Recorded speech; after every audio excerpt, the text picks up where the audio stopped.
इंजित, ये हम जानते हैं कि आपने बहुत सारे इवेंट जीते हैं, बहुत सारे आपके मेडल हैं, और जैसा कि आपने बताया हमें अनौपचारिक बात में कि आपके नाम 42 मेडल हैं। ये शुरुआत आपने शुरुआत की, वो कब और कैसे हुई? स्टार्टिंग से घर वाले बोलते थे पढ़ाई लिखाई करो, ये खेल कूद में कुछ नहीं रखा। मेरा मन नहीं लगता था पढ़ाई लिखाई में। जो मैं यही कहता हूँ, जो मन करे वही करना चाहिए, मन की आवाज कभी गलत नहीं होती। तो ये आपने दौड़ना भागना कब से शुरू किया? दौड़ना भागना हमने स्टार्ट किया 2006 में। दशहरे का समय था, तो ग्राउंड के पास में एक मेला लगता था छोटा सा हमारे यहाँ। जाते हुए मैं रास्ते में, गांव के बच्चे थे तो वो लोग कुछ प्रैक्टिस कर रहे थे। तो प्रैक्टिस कर रहे थे तो मैं बैठ के देखने लगा, ये दौड़ रहे हैं। तो मैंने ऐसे ही बोला, अरे आप लोग दौड़ रहे हो? बोले हाँ दौड़ रहा हूँ, आप भी आके दौड़ लो, दम है तो आके दौड़ लो। मैं बोला, मतलब उन्होंने चैलेंज किया आपको? हाँ, चैलेंज किया कि आके दौड़ लो।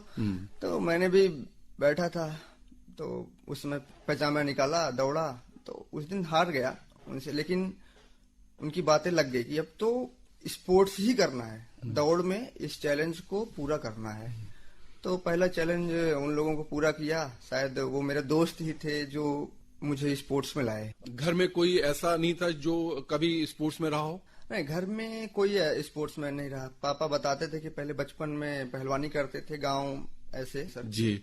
लेकिन जिस क्षेत्र से आप आते हैं, सोराव क्षेत्र से आते हैं, इलाहाबाद का एक तहसील है, लेकिन वहां से बहुत सारे एथलीट उस क्षेत्र ने दिए हैं। तो जब आपने एथलेटिक्स शुरू किया, उस समय आपको पता था कि आपके आसपास के गांव के या आसपास के क्षेत्र के बहुत सारे लोग हैं जो दौड़ते भागते हैं और उन्होंने अच्छा नाम किया देश में? हाँ, मैंने पापा लोगों के मुंह से सुना था। एक शास्त्री दीदी हैं जी, वो मैराथन में चैंपियन थी, तो बताते थे, तो न्यूज में आता था, तो बड़े प्राउड के साथ नाम लेते थे। मैं खड़े होकर सुनता रहता था। मैं सोचता रहता मन में, काश मैं भी करूं ऐसा, थोड़ा कुछ अलग करता हूं। मतलब जब एक प्लेटफॉर्म मिल गया था, अब स्पोर्ट्स करना है, तो मन में ठान लिया था करना ही करना है। तो पता चलता था तो अच्छा लगता था, तो इसलिए मैं स्पोर्ट्स की तरफ ही अपना पूरा। तो आपने प्रैक्टिस की, उसके बाद क्या किसी कॉलेज की किसी फिर उसमें प्रतियोगिता में भाग लिया आपने? हाँ, प्रतियोगिता में भाग लिया। हमारे यहाँ स्कूल की जो क्षेत्रीय होती है जी, वहाँ पे मैंने भाग लिया। वहाँ पे मैं गया, मैं ज्यादा दिन नहीं, 1 महीने प्रैक्टिस किया था। तो क्षेत्र में उन सब जो बच्चे चैलेंज किए थे, वहाँ पे सबको मैंने सब बीट किया और सिल्वर मेडल और एक गोल्ड मेडल किया वहाँ से। तो अपने आप ही मन लगने लगा कि अब तो करते हैं, अब यही अपनी दुनिया है, यही सब कुछ है, स्पोर्ट्स इसी को देते हैं। तो कब पहला आपको बड़ा ब्रेक थ्रू, आपने बड़ी उसमें प्लेटफॉर्म आपको कब मिला? पहला प्लेटफॉर्म जब मैं ये सब क्षेत्रीय डिस्ट्रिक्ट खेल के मैं कोकराझार गया नेशनल के लिए, ग्रामीण नेशनल के लिए। वहां पे सिल्वर मेडल और ब्रॉन्ज मेडल मिला। वहां से आने के बाद स्पोर्ट्स कॉलेज का ट्रायल था, गुरु गोविंद सिंह स्पोर्ट्स कॉलेज का ट्रायल तो था। जो आपको ये आपने बताया कि ग्रामीण राष्ट्रीय प्रतियोगिता आप कोकराझार गए और वहां पे आपको एक सिल्वर मिला और एक ब्रॉन्ज मिला। तो ये आप किस इवेंट में मिला? वहां पे 1500 मीटर में मेरा ब्रॉन्ज मेडल था और 3 किलोमीटर में सिल्वर मेडल था। अच्छा, तो आपने शुरुआत से जो आपने एक तो रेस चुनी, और रेस में भी जो लंबी दूरी की रेस थी, मतलब मध्यम दूरी की जो रेस थी, उसमें आपने शुरुआत की जी। और तो आपने वहां पे 2 मेडल मिले। उसके बाद आपने फिर ये sports Govind Singh sports college का आपने ट्रायल दिया लखनऊ का? जी सर जी। तो उसमें कहाँ पे ट्रायल हुआ आपको? वहाँ पे हमारा मदन मोहन मालवीय स्टेडियम में ट्रायल हुआ, इलाहाबाद में। हाँ, मंडल लेवल का ट्रायल हुआ। तो यहाँ पे मैं फिजिकल पास किया, तो वहां से मुझे एक कॉल लेटर आया कि आप स्टेट लेवल के लिए सिलेक्ट हो गए हो, आप यहाँ पे आकर ट्रायल दो। तो वहां पे मैं ट्रायल देने के लिए गया, कोई साथ नहीं, अपना लिया बैग, गया ट्रायल दिया। वहां पे फिर 1500 मीटर में मैंने ट्रायल पास किया, 1500 मीटर में फर्स्ट पोजीशन किया, और जो रिटन एग्जाम होता है वो भी मैंने पास किया। तो उसके बाद फिर कुछ महीनों के बाद मुझे पता चलता है, न्यूज़पेपर में देखता हूँ कि मेरा हो चुका है, लिस्ट जारी करते हैं। तो मेरा बहुत खुशी हुई उस दिन, सबसे ज्यादा खुशी मुझे इसी चीज की, मैं एक प्लेटफॉर्म मिल रहा है, अच्छे से खाने को मिलेगा, अच्छे से पहनने को मिलेगा। ये एक सपना था कि सिर्फ अब मैं 100% दे सकता हूँ अपने गेम को, सिर्फ प्रैक्टिस ही करना है और पढ़ाई करना है। तो मुझे सबसे अच्छा प्लेटफॉर्म कहूँ गुरु गोविंद सिंह स्पोर्ट्स कॉलेज मेरे लिए एक बहुत बड़ा प्लेटफॉर्म था। वहाँ भाटिया सर, जसविंदर सिंह भाटिया तो कोच मिले। किस ये कौन सन की बात है? ये 2007 की बात है। 2007 में आप स्पोर्ट्स हॉस्टल लखनऊ चले गए और वहां पर आपने 9th में एडमिशन लिया, और उसके बाद आपकी प्रैक्टिस वगैरह शुरू हो गई।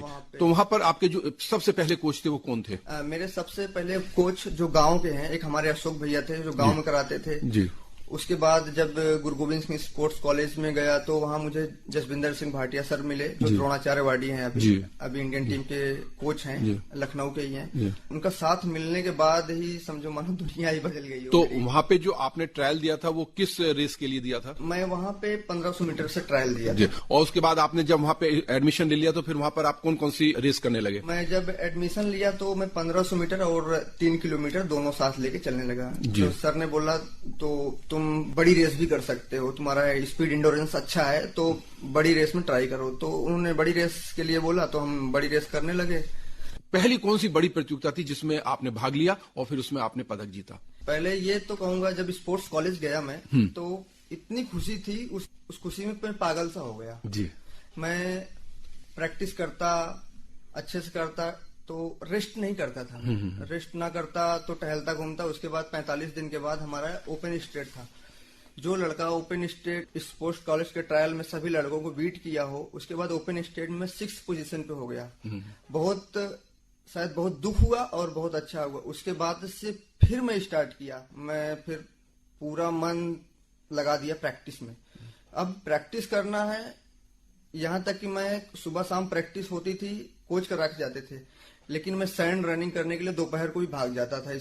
कॉलेज से छुट्टी होती, सभी लंच के लिए आते, मैं सैंड रनिंग करने के लिए चला जाता था, क्योंकि उतना स्ट्रांग नहीं था, लेग्स कंफर्टेबल नहीं, तो इतना ज्यादा प्रैक्टिस किया। फिर 20 दिन बाद स्कूल स्टेट था अलीगढ़ में, तो वहां जाके मैं 3 किलोमीटर और 5 किलोमीटर क्रॉस कंट्री में गोल्ड मेडल हासिल किया। तो आपने अलीगढ़ में आपने 2 क्रॉस कंट्रीज में आपने गोल्ड मेडल जीते? हाँ, जी, गोल्ड मेडल जीता वहां पे। फिर नेशनल के लिए सिलेक्शन हो गया कोलकाता के लिए, तो वहां पे भी गया। तो हमारी यूपी की टीम जो है शिक्षा विभाग की, वो थोड़ा लेट पहुंची, तो मेरा एक इवेंट छूट गया। 3000 मीटर में मेरा गोल्ड था, सिलेक्शन था इस यूपी से, मुझे करना था वहां, वो छूट गया। वो छूटने के बाद फिर मैं सोचता था कि मतलब इसमें मेरा एकदम 100% था कि मैं मेडल गोल्ड ही करूंगा। मैं सोच के मुझे फीवर हो गया। तो हमारे हॉस्टल के एक दिनेश भैया थे, उन्होंने मेरे लिए टेबलेट लाई। 2 दिन के बाद और कंपटीशन था 5 किलोमीटर। 5 किलोमीटर एक कंपटीशन मिला, उसमें मैंने गोल्ड हासिल किया। गोल्ड मिलने के बाद ही बुखार उतर गया। ये स्कूल गेम्स थे? हाँ, ये स्कूल गेम्स था हमारा जी। फिर उसके बाद फिर हम आए, स्पोर्ट्स कॉलेज आए वापस। फिर गोवा में हमारा under 18 cross country national championship थी, वहां पे भी सिल्वर मेडल लिया। उसके बाद फिर वहां से आया, फिर यूपी का ओपन हुआ, वहां ओपन चैंपियनशिप अंडर 16 का लड़का ओपन कर रहा है यूपी में, तो उस समय मैं सिल्वर मेडल किया। उसके बाद फिर ऐसे कंपटीशन, बहुत सारे कंपटीशन आ रहे थे, नेशनल आ रहे थे, जा रहे थे, हमेशा हर नेशनल में 2 गोल्ड करता, उसमें 1500 5 किलोमीटर लेके चल रहा था। हमारा जो जूनियर का परफॉर्मेंस था वो सीनियर लेवल से पूरा मैच करता था। तो कोच ने हमारे बोला कि ठीक है, हम जूनियर कंपटीशन के साथ साथ हम सीनियर भी ट्राई करते हैं। पहला सीनियर कंपटीशन कराया 2011 बेंगलोर में, तो उसमें मैं 5th हो गया, इंटर स्टेट में 5th हो गया। आई होप मेरी टाइमिंग 14:30 से डायरेक्ट मैं 14:17 की भागा था वहां पे, 14 मिनट से 5 किलोमीटर। तो वहां से मुझे और कॉन्फिडेंस आया, अरे मैं तो यहाँ 5वां हो रहा हूँ सीनियर में, मैंने सोचा भी नहीं था। तो मैंने सीनियर स्टार्ट किया, फिर अगले कंपटीशन में गया, उसमें गोल्ड, फिर अगले कंपटीशन में, फिर उसके बाद फिर हमेशा गोल्ड ही गोल्ड मिलते गए। तो अब आपने राष्ट्रीय स्तर पर बहुत सारे पदक जीते, फिर आप जो अंतर्राष्ट्रीय प्रतियोगिताओं में आपका प्रदर्शन रहा उसके बारे में कुछ बताएं। अंतर्राष्ट्रीय प्रतियोगिता में मेरा यूथ एशिया सिंगापुर में था। किस सन में? 2010 में। उसके बाद फिर जब हम सिंगापुर जाते हैं, अपने देश के लिए प्रतिभाग कर रहे होते हैं, इतना प्राउड होता है कि वो इंडिया लोगो मिलता है ना, अपने आप ही हम विनर हो जाते हैं जी। तो उसके लिए तो फिर रेस स्टार्ट हुई, मैं और एक जापानीज चल रहे थे साथ में, चाइना का पीछे था। तो लास्ट का जो लैप होता है 3 किलोमीटर का, मैंने 56.28 में लगा के लास्ट लैप पुलिंग करके रेस को जीता और गोल्ड हुआ। गोल्ड तो हो गया, लेकिन मुझे पता नहीं था कि इसमें यूथ एशिया रिकॉर्ड भी मैंने बना दिया। मुझे पता ही नहीं था, मैंने यूथ एशिया रिकॉर्ड कर दिया। ये एक सरप्राइज कंपटीशन था, रिकॉर्ड मिलने का मुझे बहुत खुशी हुई थी वहां पे कि देश के लिए पहला कंपटीशन और गोल्ड मेडल और रिकॉर्ड के साथ मैं कर रहा हूँ। आपने बताया कि आप मिडिल डिस्टेंस की रेस करते थे, आप 1500 और 3000 करते थे, लेकिन आपने कई सारी मैराथन में भी भाग लिया और आपने 2 हाफ मैराथन जीती, बॉम्बे हाफ मैराथन जीती। तो ये जो मिडिल डिस्टेंस से आप लॉन्ग डिस्टेंस में कैसे आ गए और उसमें किस तरह का फिर आपका परफॉर्मेंस रहा? ये सर एक्चुअली क्या होता है कि हम जो प्रैक्टिस करते हैं तो माइलेज हमारा मिनिमम 180 से 200 किलोमीटर हमारा वीकली जाता है। तो जो शनिवार की प्रैक्टिस होती है हमारी 20 से 22 किलोमीटर की होती है, तो हमें एक जजमेंट मिल जाता है कि हम इसको 20 से 22 किलोमीटर हम ट्रेनिंग में भी कर रहे हैं, तो इसको थोड़ा एफर्ट डाल के हम मैराथन्स भी कर सकते हैं। अब क्या होता है ना सर, मैराथन्स से हमें एक्चुअली इंडियन एथलीट बहुत ही पुअर है। कोई भी एथलीट को उतना रिस्पेक्ट सबसे ज्यादा गेमों में मिलती है, एक इंटरनेशनल एथलीट कोई नहीं जानता। तो हमें एक्चुअल इंटरनेशनल देश के प्रतिभाग के साथ साथ हमें कुछ कैश अवार्ड मिल जाते हैं। तो हमें कैश अवार्ड मिल जाते हैं तो हमें प्रैक्टिस करने, शूज खरीदने, कपड़े खरीदने, स्पोर्ट्स डाइट के लिए हमें एक हेल्प हो जाती है, इसलिए हम मैराथन करते हैं। और अदरवाइज हमारा एक्चुअलिटी ये मैराथन नहीं है, हम मैराथन सिर्फ साइड इवेंटों में करते हैं। तो ये कोच परमिशन दे देते हैं? हाँ, कोच हमारा बोलता है कि आप ठीक है आप करो, बट उतना हार्डली नहीं करना है कि आप नेक्स्ट बड़े कंपटीशन में हार जाओ। तो आपने कौन कौन से आपने मैराथन की और फिर उसमें आपने पोजीशन लगाई? फर्स्ट मैं रोड रेस 10K की थी, वर्ल्ड 10K हैदराबाद SBH, उसमें मैंने सिल्वर मेडल किया था। इथियोपिया का फर्स्ट था, उसके बाद फिर मैं इंडिया से सेकंड था। तो वहां से स्टार्ट किया, 2010 से मैंने स्टार्ट किया था। उसके बाद फिर आपने बॉम्बे हाफ मैराथन में भी भाग लिया? बॉम्बे मैराथन में 2014 और 15 में सिल्वर मेडल कंटिन्यू किया। उसके बाद ब्राउन्स मेडल किया 2016 में। उससे पहले world 10K TCS world 10K किया, उसमें 4th पोजीशन हासिल किया था। फिर दिल्ली एयरटेल में ब्राउन्स मेडल हासिल किया था। जब आप स्पोर्ट्स में आ गए तो आपको काफी नाम मिला, काफी आपकी जो भी आपके सपने थे वो पूरे हुए। आपको स्पोर्ट्स कोटे में नौकरी भी मिल गई?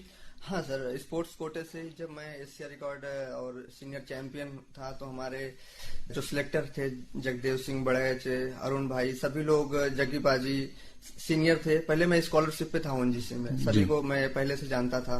तो वो लोग मेरा परफॉर्मेंस देखे तो मुझे डायरेक्ट इंटरव्यू के लिए बुला लिया। अब ये मुझे नहीं पता था कि कौन सा इंटरव्यू है, मुझे जब बाद में पता चला हाँ तुम्हें नौकरी के लिए बुलाया गया जी। तो ये बहुत खुशी हुई कि एक नौकरी मिल रही है, एक सिक्योर लाइफ हो जाएगी, वो मिला। बट उतना ध्यान नहीं, बट हमने पूरा ध्यान सिर्फ स्पोर्ट्स को ही दिया। आप इतने दिनों से लगातार स्पोर्ट्स कर रहे हैं, तो आपको लगता है कि अभी भी एक खिलाड़ी को जिस तरह की सुविधाएं मिलनी चाहिए वो यहाँ पर मिलती हैं या नहीं मिलती हैं? सर मैं कहूंगा कि अभी सिटीज में तो जो ग्रामीण के बच्चे हैं नहीं जा सकते हैं, क्योंकि फैमिली से उतना स्ट्रांग होते नहीं है, वो लोग पैसे एफर्ट नहीं कर सकते।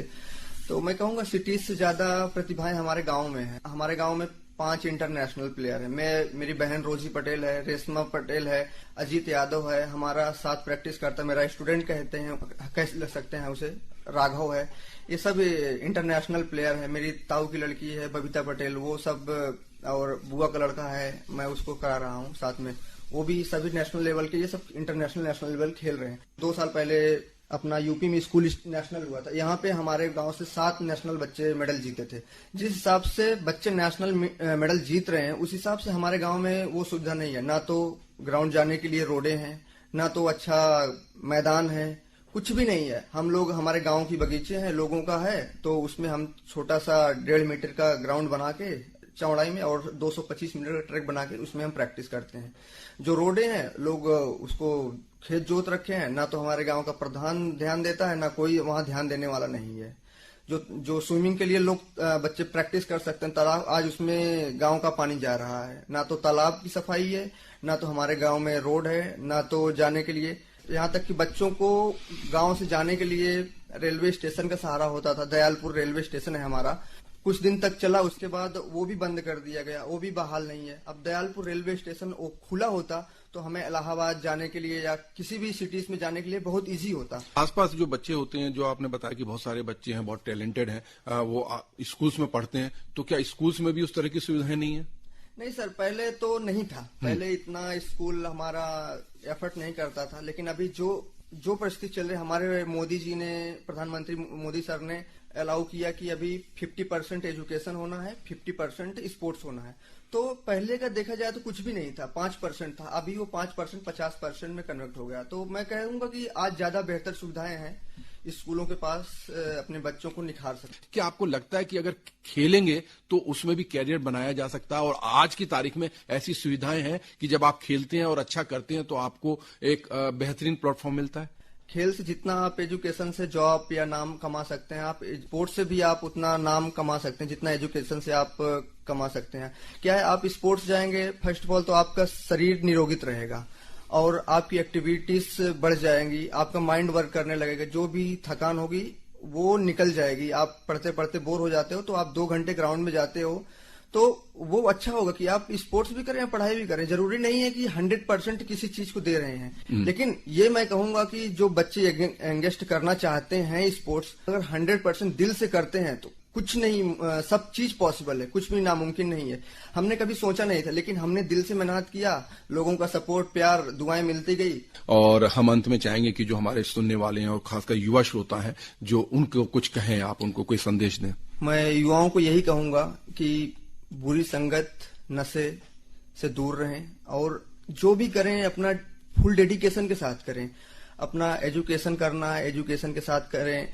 स्पोर्ट्स करना है तो फुल डेडिकेशन के साथ करें। माँ बाप का पैसा ना बर्बाद करें, क्योंकि आजकल मैं देख रहा हूँ लोग कुछ चीजें बहुत निगलेक्ट कर देते हैं। माँ बाप बोलते हैं तो आजकल के बच्चे कुछ सुनते नहीं है। लेकिन यही कहूंगा, माँ बाप को बहुत छोटा ना समझे। माँ बाप हमें पैदा किया है तो वो हमें सही के लिए ही बोलते हैं। तो माँ बाप की बातें, कोई सुसाइड बुरा मान कोई सुसाइड कर लेता है, कोई घर छोड़ के भाग जाता है, कोई माँ बाप को ही मार देता है, ऐसा ना करें और बुरी संगत से दूर रहें। स्पोर्ट्स और पढ़ाई में अपना कैरियर बनाएं। इस पढ़ाई करेंगे तो आपको बहुत सारी चीजें मिलेंगी। स्पोर्ट्स करें, हेल्थ के साथ आपको अच्छा कर रहे हैं तो आपको जॉब और अपने देश का नाम रोशन कर सकते हैं, अपने जिले का नाम, अपने लोगों का नाम। यही कहूंगा कि बस नशे से दूर रहें और हेल्दी रहें। आप स्टूडियो में आए और आपने हमसे बात की, आपका बहुत बहुत धन्यवाद।